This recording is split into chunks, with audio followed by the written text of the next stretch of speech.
we are inviting all of you to join us in our virtual Dawn Watch meeting at 4 a.m.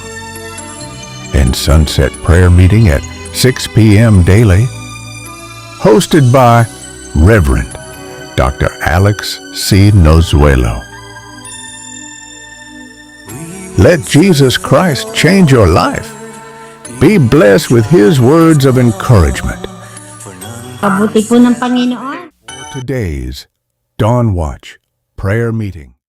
Amen, amen. Praise God. Talagang masarap talaga pagkagising mo sa umaga, no? Laging may ngiti sa labi dahil nakakapakinig tayo ng kabutihan ni Lord. At nakikita natin yung mga kamanggagawa, kahit pagod, kahit puyat, ay talagang andun yung kasigasigan na dumalo sa gawaing ito. Ito yung paanyaya sa lahat. At may mga halimbawa binigay ang Biblia dyan tungkol sa paanyaya na yan. Okay. Pero salamat kapatid, tumugon ka. At sa umaga pong ito, sa ubasan ng Prayer Faith Church Worldwide Ministries Incorporated, tayo po'y gaganap ng ating pang-anim na taon at 132 madaling araw na pagbabantay sa pananalangin. Gamit po natin ang platform ng Zoom at ng mga iba pang mga platform sa social media. Salamat dahil sa kapaintulutan ng ating mga tigapanguna sa buhay ng ating Bishop, ating Spiritual Director, Bishop Rosem Nansolo, kasama kay Pastora Glory, sa kanilang kapaintulutan na magamit natin ang mga social media na maibahagi ang salita ng Diyos sa mas marami. At hindi lang po Facebook Live ang naka-on sa atin ngayon.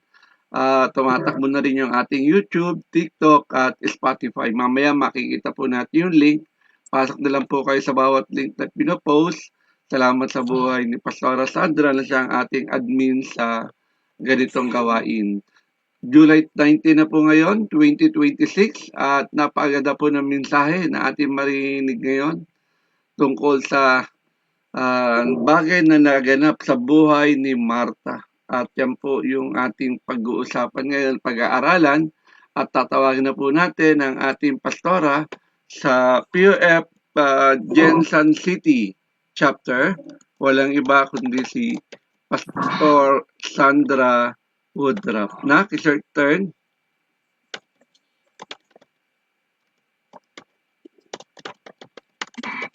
Hallelujah. Praise God. Magandang umaga po sa lahat. Mapagpalang umaga po sa bawat isa nandirito. Okay po ba signal ko? Loud and clear, Nag. Hallelujah. Salamat po. Bago po tayo magsimula, tayo po ay manandaling manalangin bago ko babasahin ang salita ng Diyos. Hallelujah. Purihin ka, Ama namin nasa langit. Dakila ka at pag-ibig ang wagas ang pag-ibig mo para sa amin. Salamat sa umagang ito na muli makakarinig kami, Panginoon, ng salita. Gamitin mo lamang ako, Panginoon. Yes, Itago mo God. na likuran, O Diyos. Dahil nananampalataya ako, Panginoon, nasasamahan mo ko. Ano man ang bagay, Lord, na nakita mo sa akin, Panginoon, mga bagay na isip ko, nasambit ng labi ko, Panginoon, naramdaman ko, O Diyos, na hindi kaya, hindi ka lugod-lugod sa banal na harapan. Hayaan mo muli, Panginoon, sa umaga ito, linisin mo ako. Ganun din ang aking mga kasama, Lord God, sa manggagawa sa oras na to, Lord. Hayaan mo maging malinis sa aming puso, ang aming mga isipan, ng salita mong mahayag, Lord God, ay dumaloy sa aming mga puso, magrema sa aming mga buhay. Salamat, O Diyos, sa pagkakataong ito. Hayaan mo at pahintulutan mo, Lord God, na maranasan namin muli ang kapangyarihan mo, O Diyos. There will be new revelations, Panginoon, at ang mga bagay ito ay magpapalakas sa amin, Panginoon, magpapaigting pa ng aming pananampalataya, magbigay sa amin ng hope, Lord God, in the midst of trials or lahat ng bagay na pinagdadaanan namin. Kaya Lord, salamat po. Salamat sa pagsama mo. Salamat sa victory, Panginoon, pagkakaloob mo. Kaya sa iyo ko lamang tinataas ang lahat na ito. Papurit pagsamba ay sa iyo lamang. Sa pangalan ng Panginoon Jesus, lahat tayo magsabi na Amen. Hallelujah. Praise God. Thank you, Jesus. Ang ating pong tema, ang ating pong topic ay en route to a significant change. Amen. At ang tema natin ay what happened to Martha.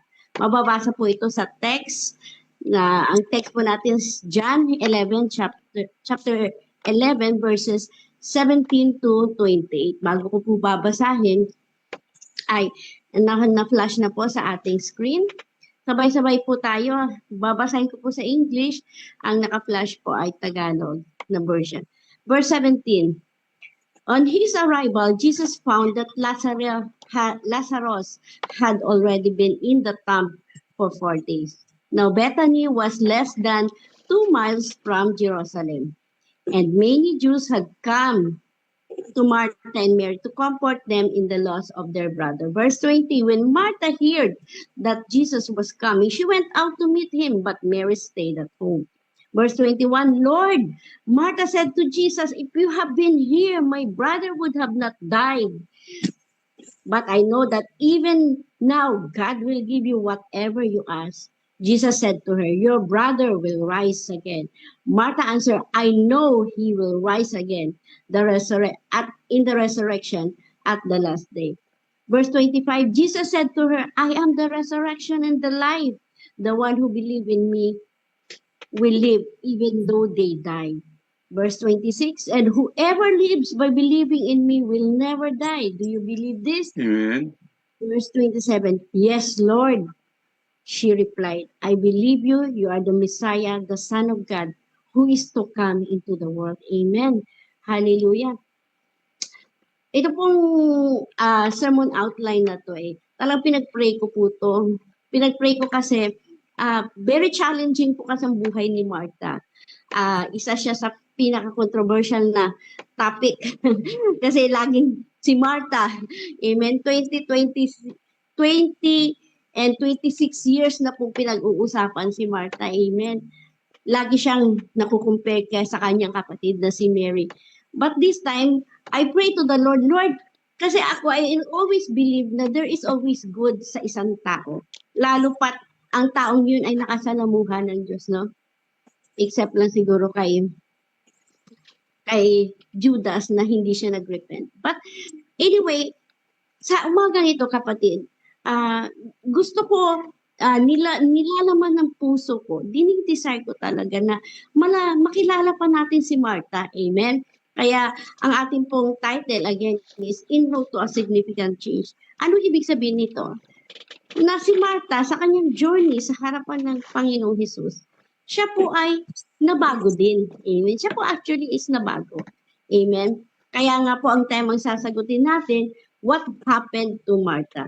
Bilang introduction, gagamitin ko po ang, of course, yung very nangyari sa Luke chapter 10 verses 38 to 42. Ito po yung kwento kung saan they opened their homes. Actually, bahay ni Martha ang kanyang ginamit based sa texto natin.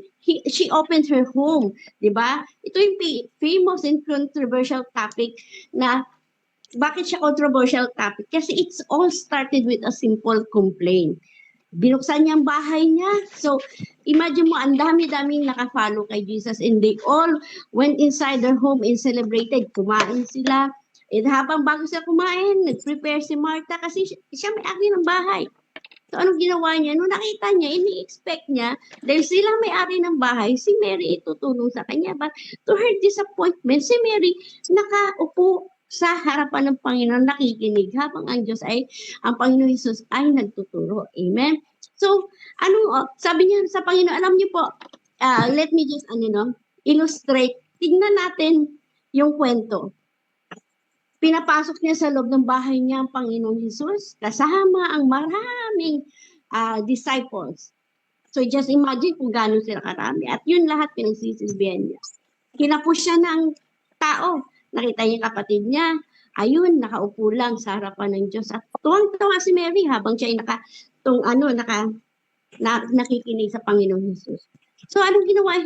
She approached Jesus Christ. Sabi niya, Lord, do you not care that my sister has left me to myself and to do the serving? Tell her to help me. Sabi, sabihan mo siya, Panginoon. Di ba?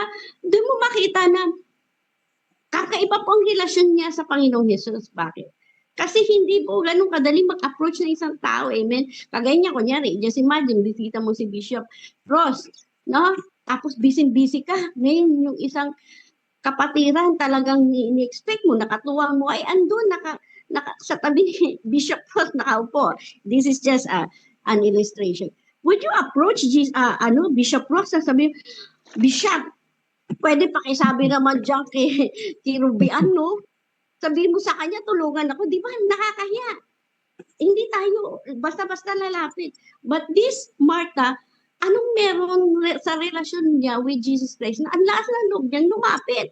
At sabi, pwede naman siyang, bigla mo na, pwede niya namang pasimpleng, di ba? Ganun din. Martha, halika, tulungan mo muna ako. Pero hindi eh. Ang kinausap niya mismo si Jesus Christ. Amen. So makita mo na, on the other hand, I want you to see a Jesus na very approachable. Amen.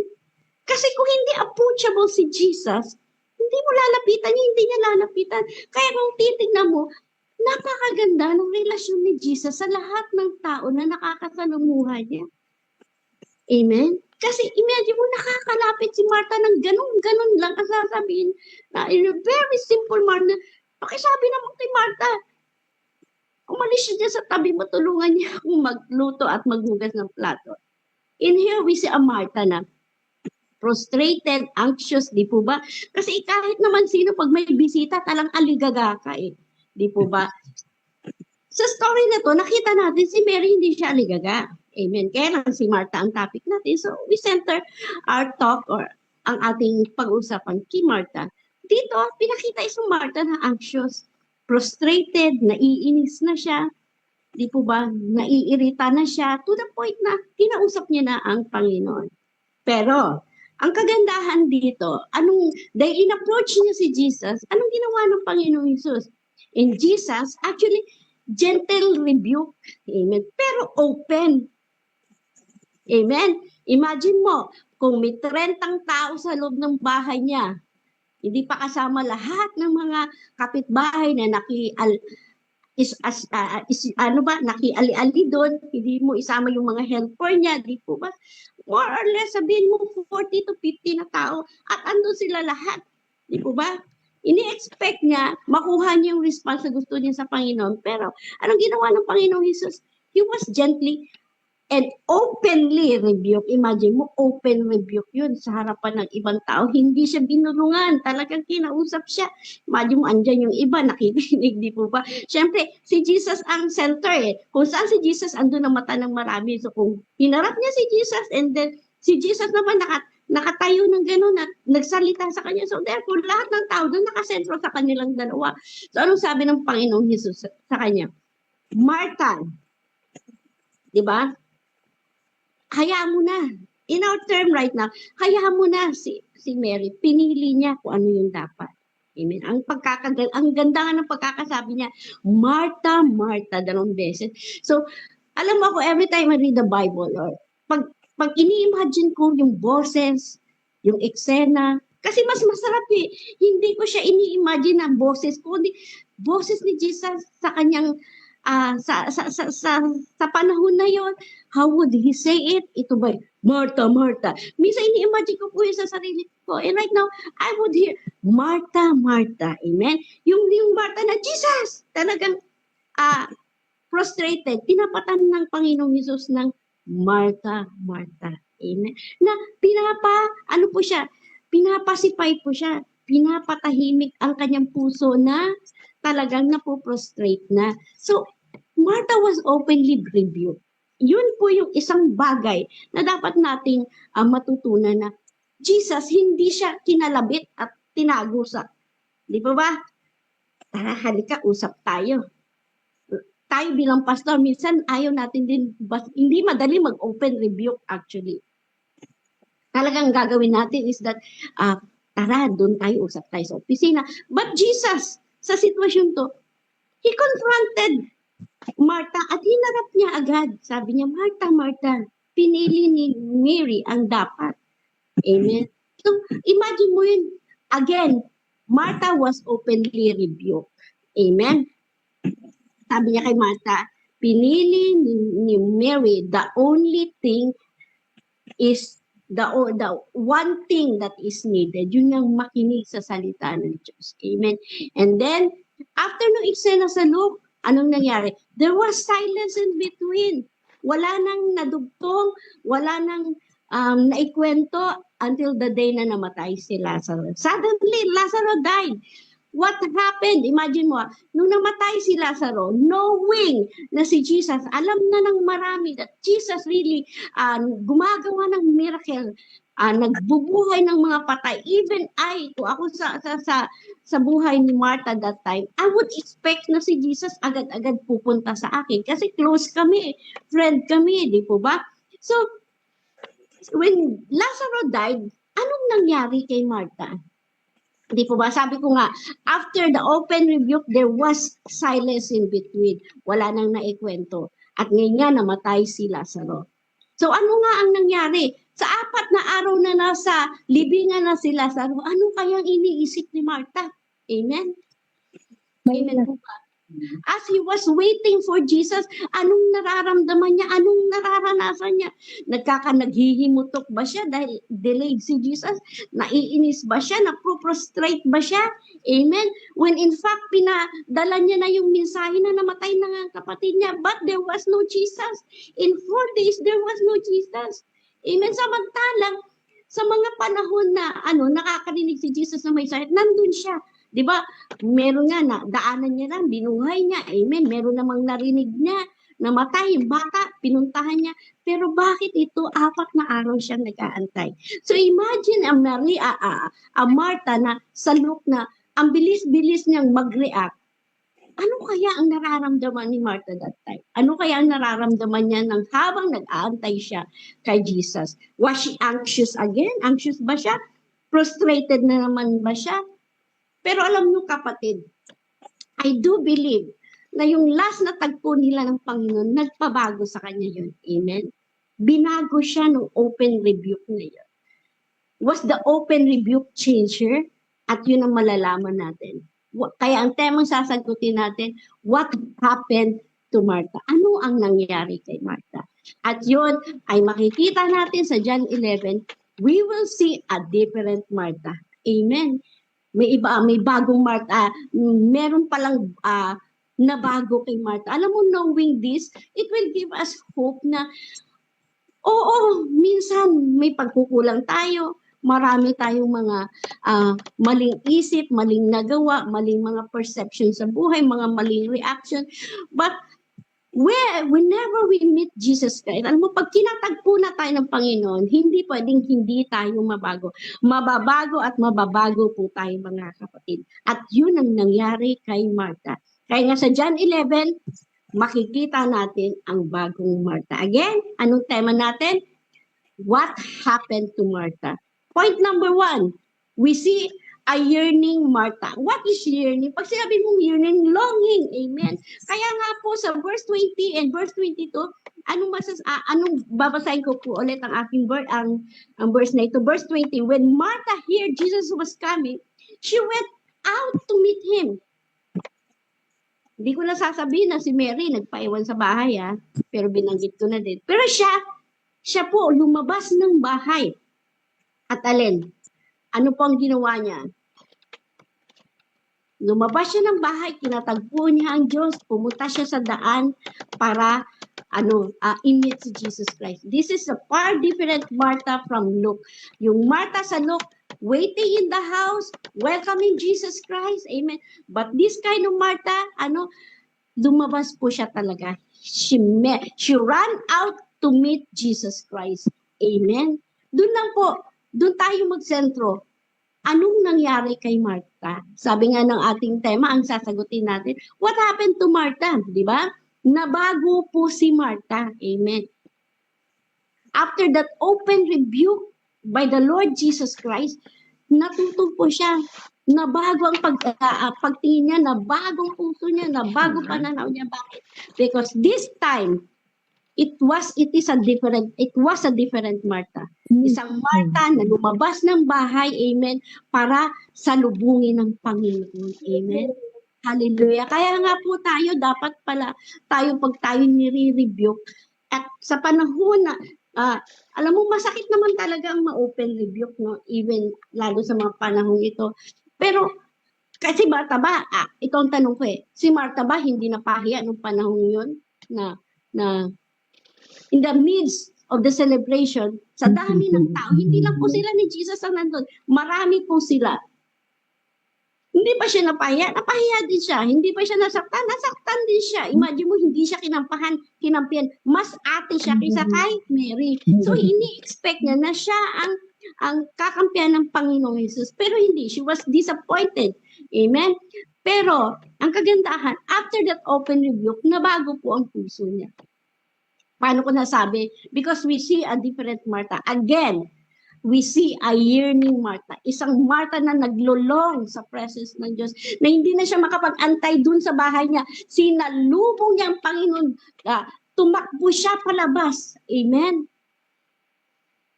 A yearning Martha. Kaya nga po dapat, pag tayo po kinurek, tayo po ay inayos ang puso natin by the word of God, ng ating kapwa pastor, na ating leaders, no? Ito pala dapat ang ating ito pala dapat ang mabago sa atin o reaction natin. Dapat pala kagaya ni Martha, instead na lumayo siya, pwede naman siya magtampo sabihin niya na okay, hayaan mo na yan si Jesus, di ba? Late naman siya ang tagal-tagal kong nagantay, 4 na araw na ako nagpadala ng mensahe, pero ngayon lang siya dumatay. She could react that way, pero anong reaction niya? Because she was changed, nabago siya. Sa huling pagtagpo nila ng Panginoon, nabago po si Martha. So ano pong nangyari? She ran out to meet Jesus Christ on the road. Pansinin niyo po, sa kalsada, doon niya kinatagpo ang Panginoon. A yearning Martha. Dapat po tayo, kapatid, pag binago tayo ng Diyos, nirebuke tayo, inayos tayo, anong unang gagawin? We should yearn towards Jesus kagaya ni Martha. Mas hahanapin natin si Jesus. Mas kakatagpuin natin si Jesus. Bakit? Kasi yun pala ang dapat. So Martha was changed. She has a humble heart na hindi nilimot niya. Hindi niya natinandaan ang Luke chapter 10, amen? Hindi niya nawala na, winala niya sa isipan niya. Kundi siya'y nabago na, amen? Kaya sa point number 1 natin, what happened to Martha? Again, nagkaroon siya ng puso na mas naghanap pa, mas naglong pa kay Martha. So we see a yearning Martha. Point number 2, what happened to Martha? Amen? Nabago pala talaga si Martha, kapatid. At mapapasa natin to sa verse 23 to 24. Again, babasahin ko po ang excerpt na lang ang sabi dito. Jesus said to her, kay Martha po, "Your brother will rise again." Martha said to him, kay Jesus, "I know that he will rise again in the resurrection of the last day." Amen? It is a different Martha. Point number 2 po natin, we see a faith-declaring Martha. Kanina, we see a yearning Martha. Ngayon naman, nakita natin a faith-declaring Martha. Sabi, isipin mo ang sinabi niya, despite her grief, di ba? Namatayan siya, 4 na araw dumating si Jesus, hindi siya nagpakita ng kung anumang hindi siya nawalan ng pag-asa. Amen? Kundi anong nangyari pa kay Martha. Because of that transformation, because of that last talk with Jesus, amen, sa Luke, nabago po ang kanyang pananampalataya. He became a faith-declaring person. Amen. Ano sabi niya? I know that he will rise again. Amen. Alam mo yung kinatagpo niya, she met Jesus, tumakbo siya papunta kay Jesus, at kung sinabi niya ni Jesus, mabubuhay ang kapatid mo. She agreed with Jesus. Very different from the Martha na nasa Luke. Na Martha na puno, naiinis agad, amen, na mapanguna. Pero this time, si Martha na makita mo, may submission spirit, may humility spirit. At ang kagandahan, may faith declaring na siya. Nagdi-declare na siya ng pananampalataya niya. Alam mo yung sabihin mo lang na, I know he will rise again. Amen. Andun yung pananampalataya niya sa Panginoong Jesus. Na nung sinabi ng your brother will rise again, anong ginawa? She agreed with Jesus. Amen. Sa Luke, sa palagay mo, nung sinabi ni ni Jesus yon sa kanya na hindi, pinili ni Mary ang mabuti. Naghihimutok ang puso niya nun. Amen. Andun pa rin ang paghihimutok. Pero, again, bibigyan ko ng point. Knowing Jesus na pag kinatagpo ka niya, kahit gaano pa katigas ang puso mo, nababago ka talaga, kapatid. Naaayos ang puso mo kahit ano pa. Amen. Kaya napakabuti ng Diyos sa buhay ni Martha sa pagkakataong ito.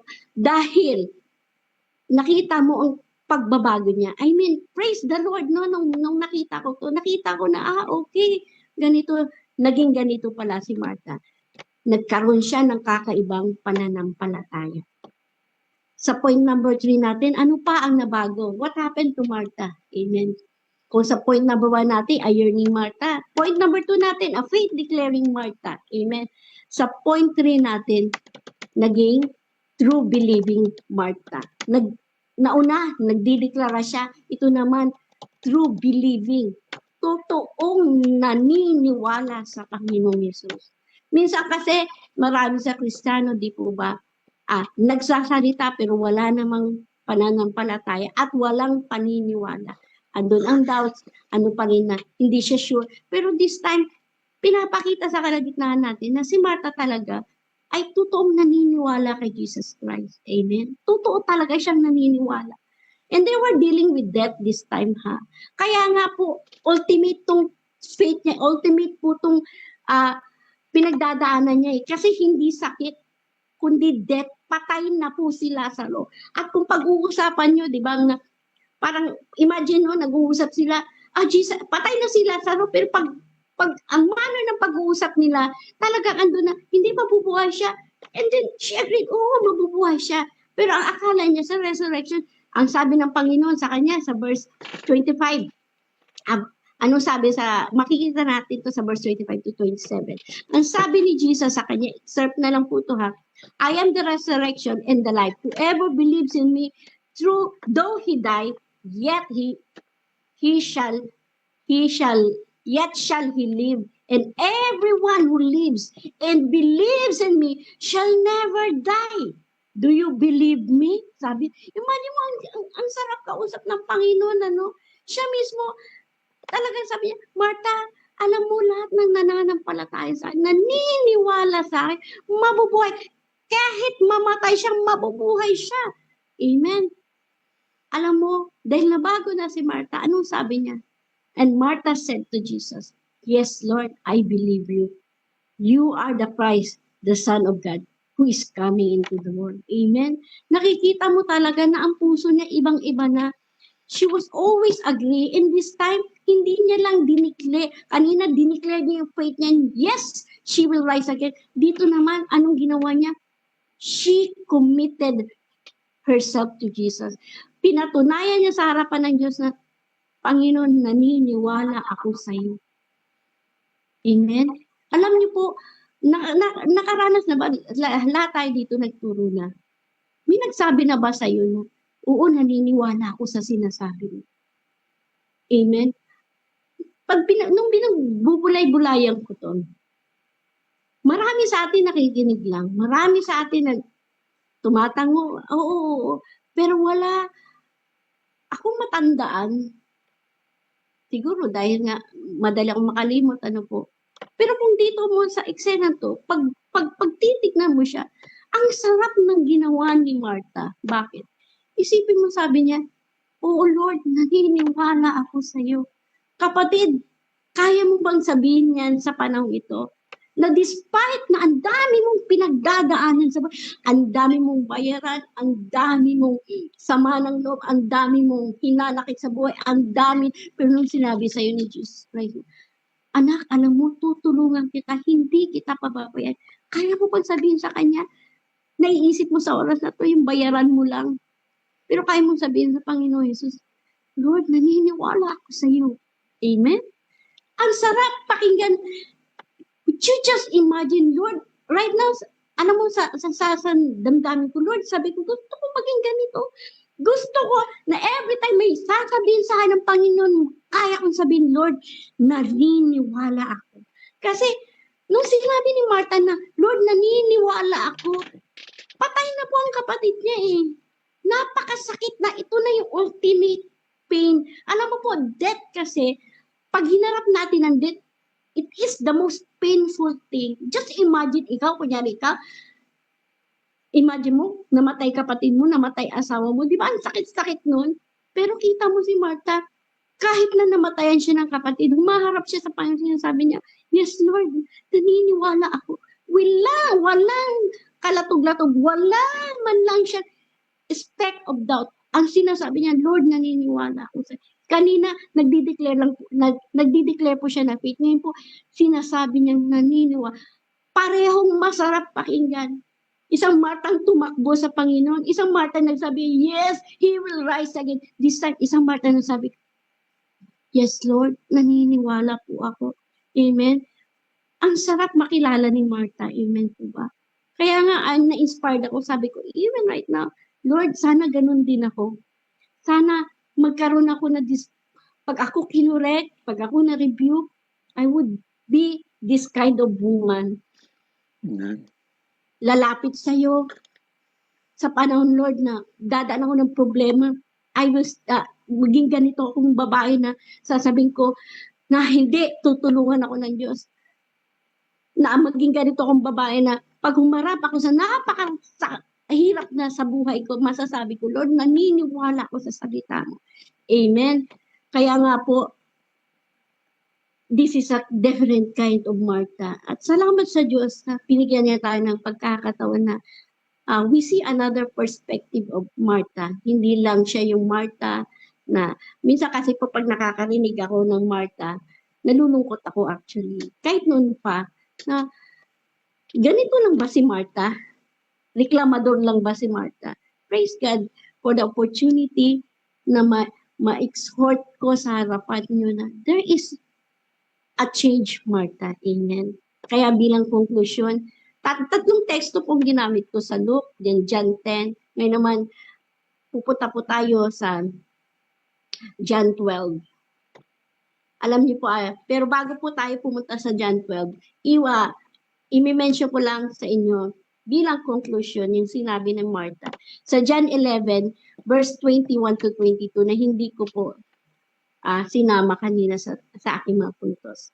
Ang sabi ni Martha, nung kinatagpo niya si Jesus Christ, sabi niya, Lord, if you have been here, my brother would not have died. Paano niya to sinabi? Naging Martha ba siya ulit na napakadiktadora? Na kung sana nandito ka lang. Pero kapatid, pansin mo ang dinugtong niya. Nabago po dahil may dinugtong siya. Here we see a different kind of Martha. Sabi niya, Lord, kung nandito ka lang, sana ang kapatid ko hindi namatay. Alam niya na hindi mamamatay ang kanyang kapatid. Amen? But I know, ito yung kagandahan, but I know that even now, God will give you whatever you ask. Isang Martha na open, honest, candid. Isang Martha na nagsasabi talaga ng damdamin niya sa Panginoon. Pero this time with faith. Amen. May pananampalataya na. Kaya nga, same but not the same Martha anymore. Same personality, di ba? Can you spot the difference? Oo, may kakaiba na. Amen. Nagsasabi siya ng damdamin niya, pero dinideclare niya na ang kanyang pananampalataya. Our personalities are different from one another. Magkakaiba tayo ng mga ugali, magkakaiba tayo ng personalidad. Kaya hindi tayo pwedeng pare-pareho. But Jesus can transform us. Amen. Kaya nga po, papasadahan ko lang bilang conclusion ko ang John 12, 1 to 3. So meron po tayong tatlong teksto, Luke, John 11, and John 12. Ang sabi dito sa John 12, 1 to 3, 6 days before the Passover, Jesus came to Bethany, where Lazarus lived, whom Jesus had raised from dead. Verse 2, here a dinner was given in Jesus' honor. Martha served, while Lazarus was among those reclining at the table with Jesus. Then Mary took about a pint of pure nard and an expensive perfume. She poured it out on Jesus' feet, wiped his feet with her hair, and the house was filled with fragrance of the perfume. Amen. So ano po ang ibig kong sabihin? Anong gusto kong puntuhan bilang pagtatapos? Nakita natin si Martha, I see with Lazarus, he was fellowshipping with Jesus. Nagpi-fellowship. Nakaupo siya sa tabi ni Jesus. Naka-recline, kumakain. Amen. We see Martha. Ang sabi sa verse, si Martha was pouring expensive perfume on Jesus' feet. Amen. Ginagawa din ni Martha yung dapat niyang gawin. Ni Mary, I mean. Ano naman ang ginagawa ni Martha? Here again, si Martha nag-serve. Amen. So yun talaga ang gusto niyang ginagawa. Yun si Martha. Mahilig mag-serve. Amen. Yun ang kanyang ministry. Amen. Martha served again at a dinner for Jesus. Kung ang mga kapatid niya, the same thing. Ando na naman sa paanan si Mary. Si Martha, nagsiserve na naman. But this time, she focused on serving the Lord without any complaint or anxiety. Kaya nga po, ano ang lesson natin? Pag na-rebuke ka, dapat mabago ang puso mo kagaya ni Martha. Amen. Kasi the same thing, sa Luke nag-serve siya. Amen. Dito sa John 12, nag-serve naman siya, pero a different kind of Martha. Ibang Martha na, quiet, focus, and humble Martha. Amen? Na may pananampalataya. Her journey started with the celebration. Sa Luke, pakain. Ang journey niya nag-end again sa may kainan. Amen. Pero this time, ibang Martha na ang nakita natin. Hallelujah. Purihin po ang Panginoon. Tayo po yumuko. Tayo po manalangin. Father God in heaven, salamat po sa pagkakataong ito na hayag ang salita sa kalagitnaan namin. Salamat o Diyos sa nakita namin kakaibang Martha, Lord God. Isang Martha, Lord, na ni-rebuke openly, pero isang Martha nagpaturo sa iyong banal na harapan. Isang Martha na bago, Panginoon. Kaya nananampalataya kami, o Diyos, na kung ito man ang mangyari sa buhay namin, Lord, maging ganun din kami, Panginoon. Na instead na lumayo kami, Panginoon, magdamdam, hayaan mo na maging kagaya kami ni Martha, Panginoon. With that, Lord God, nabago po siya. Mas lalo siyang lumapit. Tumakbo pa nga siya palapit sa Panginoong Jesus, sa iyo, Panginoon. Nagkaroon siya ng faith declaration. Nagkaroon po siya ng totoong paniniwala sa iyo, O Diyos. Kaya salamat po sa pagkakataong ito. Hayaan mo, Lord, na magrema to sa aming mga puso, especially po sa aming nakakatinig sa oras na ito. Kaya silyuhan mo po ng banal mong dugong mga aral na ito, O Diyos, na sa mga panahon na, Lord, kami, Lord God, ay makakatagpo sa buhay namin ng mga hihirap na bagay, Panginoon. Maging kagaya din po kami ni Martha, Lord God. Hallelujah. Kaya, Lord, salamat po, O Diyos. Hayaan mo, Panginoon, na sa buong araw na to, pagbubulay-bulayan namin yung salita. Salamat sa pagkakataong maihayag ito, Panginoon. Sa iyo ko binabalik lahat ng papuri, lahat ng pagsamba sa pangalan mo lamang, Panginoon Jesus, na tayo magsabi ng Amen. Hallelujah. Praise God. Amen, amen. Praise God. Palapakan natin ang Diyos sa napakaganda kapahayagan ng salita niya. Amen. At tunay talaga. Martha, Martha. Amen. Alam nyo, may isa akong nabasang komentaryo tungkol sa kanya. Oo. Marami kasing alam na doktrina si Martha. Marami na siyang aral na alam. Okay? Tungkol sa ating Panginoong Jesus. Okay? At makikita po natin yan sa mga teksto na nabanggit din sa Biblia. Kung ano ba yung mga mga bagay na alam ni Martha tungkol sa ating Panginoong Hesus. Una, yung sa ating pinag-aralan, no? Alam niyo yung salitan sa aklat ng Daniel, tama po ba? Na ang ating Panginoong Hesus, ang talagang sabi niya, nalalaman ko siya'y muling mabubuhay sa muling pagkabuhay sa huling araw. Kita niyo po, maalam siya. Okay, hindi lang yun, no? At alam din niya na dinirinig ng Diyos ang mga panalangin. Sabi nga sa John 11:22 eh. Ngunit kahit ngayon nalalaman kong anumang hingin mo sa Diyos ay ipagkakaloob sa iyo ng Diyos. Alam ni Martha na Diyos tumutugon sa pananalangin. Amen? Talagang alam niya salita sa Aklat ng Awit, no? Chapter 65 verse 2. Naniniwala din siya na sa Jesus talaga ay Mesiya. Sabi niya sa John chapter 11 verse 27, Oo, Panginoon, sumasampalataya ko na ikaw ang Kristo. Tingnan niyo po yun. Inulit niya sa Aklat ng Mateo chapter 16 verse 16 saka sa John chapter 20 verse 31. Ano pa? Naniniwala din siya na si Jesus anak ng Diyos. Okay? Ano sabi niya? Ang anak ng Diyos na siyang paparito sa sanlibutan. Okay? Kinikilala niya. Okay? Na tanging si Jesus, yung anak ng ating Diyos. Okay? Naniniwala din siya na si Jesus talaga ang isinugo ng Diyos. Sabi niya, siyang napaparito sa sanlibutan sa John 11:27. Marami, mga kapatid ko, sa pagkasabi nga nitong nabasa ko sa dami siguro marahil na alam ng doktrina o tamang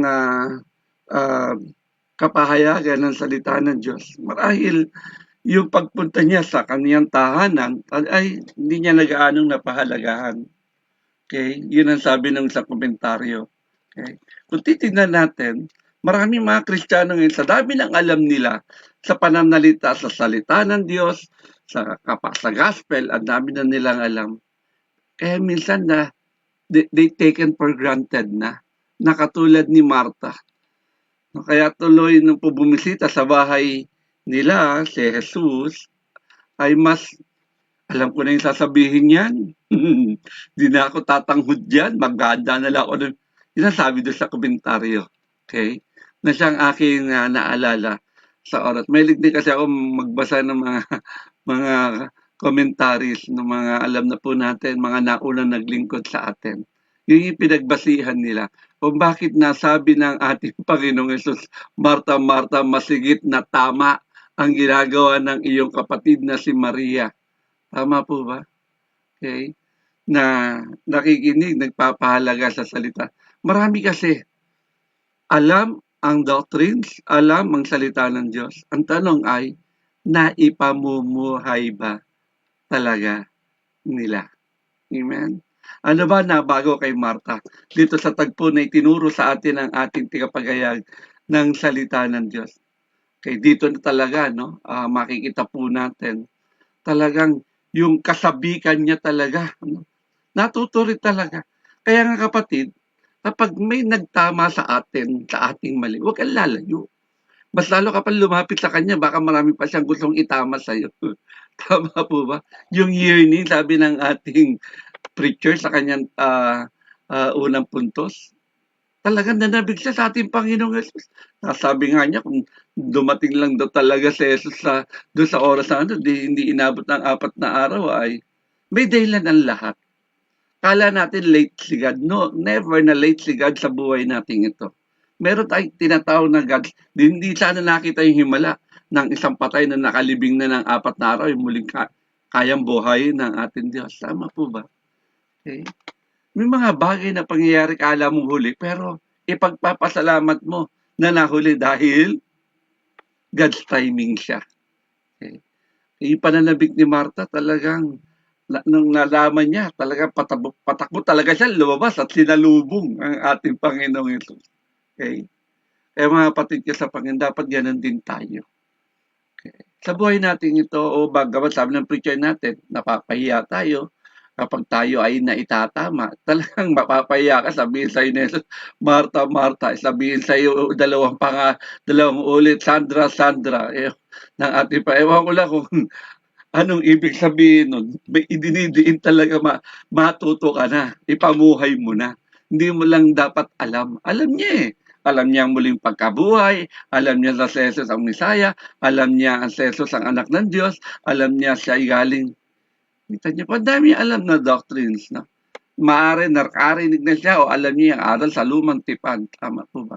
Pero mga kapatid ko sa Panginoon, sa dami narinig ni Martha. Kaya dapat dapat lagi din tayong manabik. Kahit marami na tayong dapat lagi tayong manabik. Nananabik ba tayo gumising sa madaling araw? O nananabik ba tayo na matatapos sa buong maghapong ito na tayo matagumpay?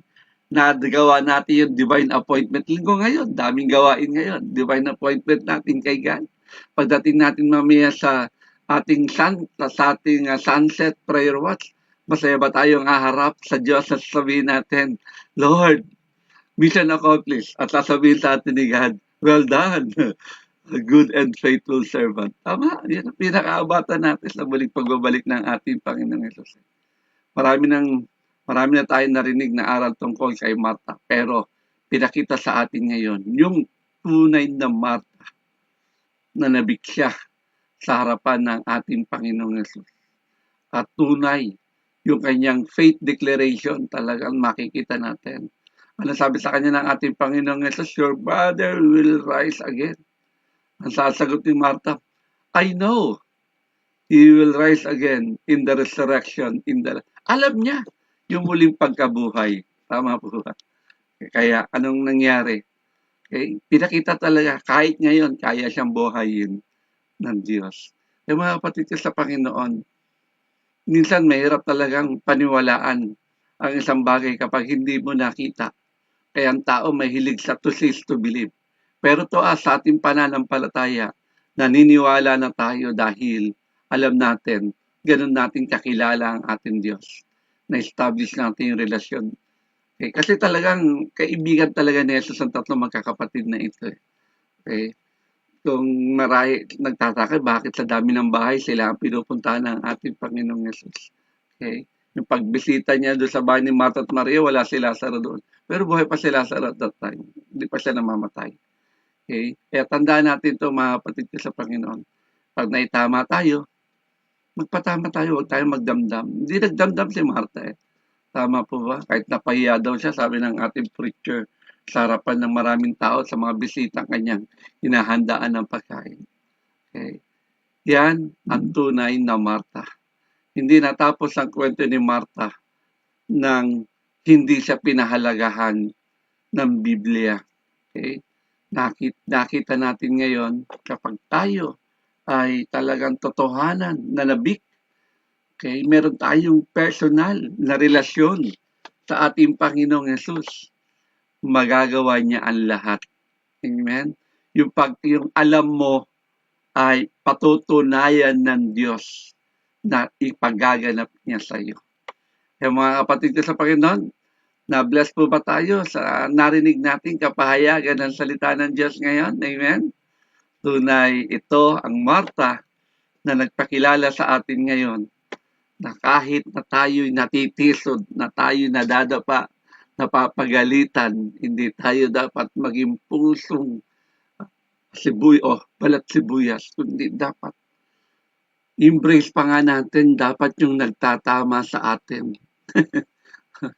Dahil sabi nga, mas maganda yung open rebuke kaysa naman pinakikitanunguhan ka naman na puro kaplastikan. Tama po ba? Okay? Na kapag kaharap ka, ang bait-bait. Kapag nakatalikod ka, ang daming sinasabing pangit sa'yo. Na harapan na lang tayo. Tama po ba? Mas magsasama pa tayo ng matagal. Amen? Na-bless po ba tayo sa narinig po natin kapayagan ng salita ng Diyos na talagang pinatunayan sa atin ng ating preacher na bago talaga si Martha. Amen?